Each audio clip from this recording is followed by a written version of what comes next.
Hello বন্ধুরা, তোমরা সবাই কেমন আছো? আশা করি তোমরা খুবই ভালো আছো।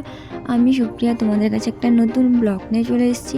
আর এই রেসিপিটা আমি ব্লগের জন্য করছি না, এটা আমাদের একটা ফিস্ট দাদা বৌদিরা মিলে ফিস্ট করবো, সেই নিয়েই ফিস্টটা হচ্ছিল। তাই ভাবলাম তোমাদের কাছে ভিডিওটা করে আমি শেয়ার করি। তো তোমরাও দেখে যদি বানাতে চাও তো এই রেসিপিটা তৈরি করতে পারো, ঠিক আছে? আমার মা আর বৌদি মিলে আলু আর পেঁয়াজ কাটছিল, দিয়ে এখানে তেল দিয়ে আলুগুলোকে ভেজে নিলাম একটু, আবার তেল দিয়ে আমরা পেঁয়াজটাকে ভাজবো। তো এখানে সবাই মিলে ফিস্ট করার মজাটাই আলাদা, আর সবাই মিলে আমাদের বাড়িতেই করছিল। তো আমরা এই ঠান্ডাতে শীতে বাইরে করিনি। তো পেঁয়াজটা দেখতে পাচ্ছ হালকা হালকা ভাজা হয়ে গেছে, দিয়ে আমরা বাটি ধরে তুলে নেবো। আমাদের চিকেনটা ছিল, চিকেনটাতে আমরা দই মাখিয়ে নেবো। দই বলতে তোমরা কেউ লেবু দিতে পারো, লেবুর থেকে আমরা বলবো দইটা দেওয়াই ভালো।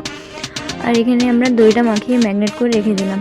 এরপর আমরা যে আদা রসুন বাটাটা ছিল বাটাটা মাখিয়ে পেঁয়াজের সাথে মশলা করে গ্রেভি তৈরি করব। দিয়ে আমরা মশলার মধ্যে লঙ্কা গুঁড়ি আর হলুদ গুঁড়ি পরিমাণ মতো দেবো, দিয়ে এরপর আমরা ভালো করে কষিয়ে নেব।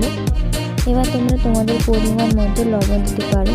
এখানে আমরা লবণ পরিমাণ মতো দিয়েছি। ম্যারিনেট করে যে চিকেনটা ছিল আমরা পটলটা দিয়ে দেবো। আমরা চিকেনটা দিয়ে এবার ভালো করে আমরা কষিয়ে নেব। মাংসটাকে ভালো করে গ্রেভির সাথে মাখিয়ে 5-6 মিনিট কষিয়ে রাখবো। আমাদের মাংসটা ভালো করে কষা হয়ে গেছে আর পুরোপুরি হয়ে এসছে। তো বন্ধুরা, চিকেনটা তো পুরোপুরি কমপ্লিট। এবার বিরিয়ানির চালটা আমাদেরকে সিদ্ধ করতে হবে। তো আমরা ফার্স্টে জলটা গরম করে নেব, তার সাথে এলাচ, গোলমরিচ, তেজপাতা দিয়ে চালের সাথে পরিমাণ মতো একটু ঘি দিয়ে ভালো করে ফুটিয়ে নেব। তো পুরো ভাতটা যখন সেদ্ধ হবে তখন তোমাদেরকে দেখাবো। তো আমাদের ভাতটা পুরো হয়ে গেছে, সিদ্ধ হয়ে গেছে। তো ভাতটা এবার হাঁড়ি থেকে তুলে ছেঁকে নেবো, ঠিক আছে? এখানে ভাতটা কত সুন্দর কাটা কাটা হয়নি, একবারে ঝরঝরা হয়েছে। আমরা হাঁড়িতে ভালো করে তেল মাখিয়ে ভাতটাকে চারপাশে ছাড়িয়ে দেবো। আর এটা হচ্ছে মিঠা আতর, এটা না বিরিয়ানিতে দিলে না বিরিয়ানির সেন্ট ওঠে, তো একটু বিরিয়ানি মনেই হয় না। তো এটা আমরা চারপাশে ভালো করে ভাতের সাথে মাখিয়ে দেবো। এবার চিকেনের যে কষাটা ছিল ওটা আমরা চিকেন করে আলাদা করে বিরিয়ানির হাঁড়িতে সিদ্ধ করতে দেবো।